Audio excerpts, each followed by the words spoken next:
The Drug Alternative Program presents Drugs Close to Home, your weekly insight into the ongoing stories of struggle, victory, and the spiritual renewal of rehabilitation. Each week, Cliff and Freddie Harris would like to introduce you to the many people who have touched their lives through their spirit-filled ministry. But most of all, they would like to share with you the blessings they continue to receive from Jesus Christ. And now, your hosts of Drugs Close to Home, Cliff and Freddie Harris. Freddie, are you excited about our first program? I am excited. And we hope that you are excited because we'll be bringing you these programs each week into your home. You know, Cliff and I are co-founders of Drug Alternative Program. This is a 12 to 18-month residential program for men addicted to drugs right here in Grand Terrace, California. And you know, we have had so many success stories, so many people to cross our lives. We just said we cannot keep these blessings to ourselves. Just a minute, Freddie. Do you know what? We are excited about that because we want to let you know what God has done for us in our lives. And you know, during these series of programs that we're going to be doing, we're going to let you know that what He's done for us in our life, He will do for you in your life. You know, I was raised in a Christian home. My father always woke us all up in the household. Before he went to work, we would have family worship together. He always took us to church. We would have family worship in the evenings. But, you know, as a child, I didn't have a dysfunctional family. But I know one thing, I had low self-esteem. They always called me the ugly boy. And you know, I used to wonder if I was adopted, you know, because all my other brothers and sisters looked a little different from me. Right, you're the only one that's dark with kinky hair. Everyone else is light complected and straight hair. And so I remember asking my mother one time, was I adopted? And she was like, oh boy, what's the matter with you, you know. But that stayed with me, and so that had an effect upon my life in some sense. Right. And what about your marriage? Well, I always wanted to be like my father, where my mother, she never did work. You know, my father always took care of the whole family situation. And I wanted to be just like my father. I didn't want my wife to work, and I didn't want her to do all this. I would be the totally one that would take care of everything. The breadwinner. The breadwinner. I was the breadwinner of the family, but it didn't work out that way too well. And so I lost that. Well, I didn't get married until I was 21. And when I got married, I didn't start using drugs until I was had 3 children, and that's when I started using marijuana. And I can remember when the guys first introduced that marijuana to me, I got upset with them. But from wanting to be one of the fellas, I started smoking the marijuana with them. I wanted to be part of what they were doing. And from marijuana, I went into doing heroin. You know, for me to stick a needle in my arm, you know, right now I've got 2 marks on this arm and 2 on this arm. And those marks will be there the rest of my life. And, you know, I had gotten so bad till I was spending as much as $150 a day on heroin. I remember you told me one night you spent $800. And, you know, actually, that's a small amount. Because I've known people to spend $2,000 on heroin. But, and when you start doing those things, you start going down. You lose your values that you've been raised with. You know, when you really think about me, can you look at me right now, Freddie? I look pretty good. You're a pretty handsome guy. Yeah, thank you, Freddie. But at one time, I had hair on my head like this, a mustache like this. I would not change my clothes. I would keep them on for 2 to 3 weeks at a time. Don't even take a bath.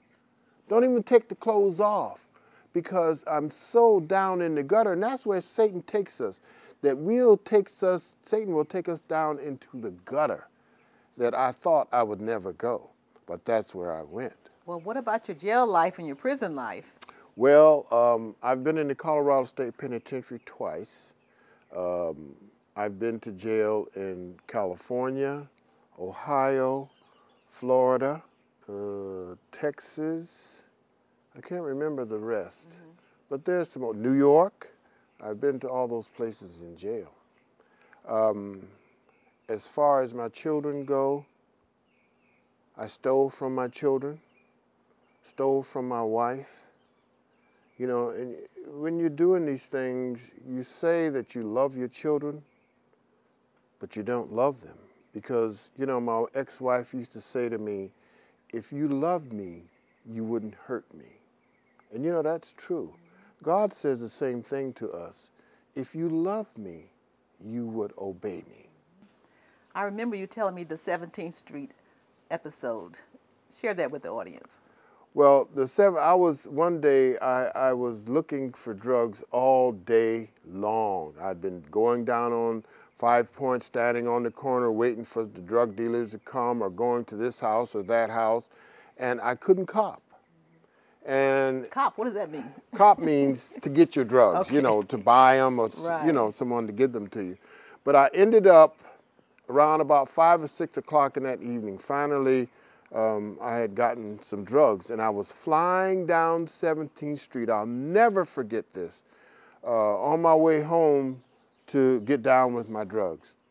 Well, I ended up, and I thought about this.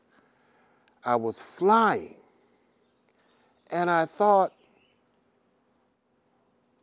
here you are, Clifford, putting all this energy into obtaining this drug. Now, if you could turn that energy around for the positive, what a force I would be. And I thought about that very seriously that day. But I still went home and got down anyway. I still used my drugs. And I thought about if I could help someone not go through life what I was going through. Because my life was, at that point, was in turmoil. Now, you know, you have 3 children. Now, all of your 20 years of drugs, what has been their experience? My experience with my children, their experience has been... have they ever used drugs? No, none of my children have ever used drugs. Yes, that's a miracle. But I remember my daughter telling me this. She told me we were in the hospital, and her daughter was going through an operation.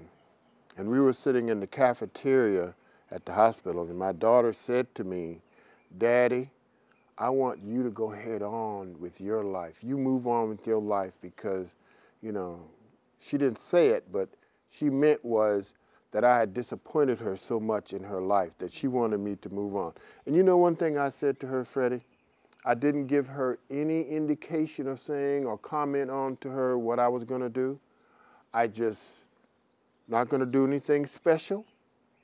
I was just going to be a father and do what I needed to do in my life. And I kept doing it. And you know what? It's amazing, but all 3 of your children love you today. Yes, yes. And you know one thing, what ended up was, she always would, Daddy, are you coming over to get the kids? You want the kids to come down and get them? And you know, now my grandkids, they call me Grandpa, when you gonna call, when you coming to see me, that kind of thing. So that's been the part that I treasure the most in my life. It's a miracle. Yes. Because to have been on drugs for 20 years and not one of your children addicted, it's a miracle. Yes, it's a miracle. And you know, one thing I remember you telling me, honey, is that since you have been clean and sober, you have had not one temptation to use drugs again. You know, so many people, I've heard stories of pastors saying, you know, I still have that temptation sometimes. I still have that taste in my mouth. And now you even have very few dreams. And, you know, and I always say the Lord did that for you because He gave you this ministry, drug alternative program, and He did not want that to be a temptation to you. But you know, there's one story on the next part of the program that I want to share with the audience. I want to share this story with you, and we'll be right back with that. Okay, Freddie? Okay. How about us doing that? Good.